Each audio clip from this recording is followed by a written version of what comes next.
Има ли можеби криза во владината коалиција? Да. Нема потреба проблемите да се именуваат како криза, дури и не гледам проблем. Ние како влада се трудиме одлуките да ги носиме заедно и да се водиме од интересите на сите граѓани во државата.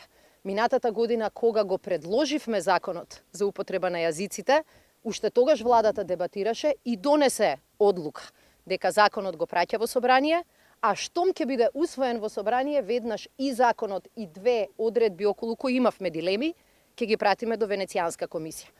Се разбира, никој од нас не е робот. Некогаш забораваме точно каков е заклучокот, меѓутоа тоа се одлуки на влада кои што се објавени, кои што се верификувани и апсолутно не гледам никакви дупки или проблеми во владината коалиција. Мислам дека никој нема да земе за зло ако побараме совет и мислење на Венецијанската комисија, и тоа беше став владин од почетокот. Не гледам причина за загриженост.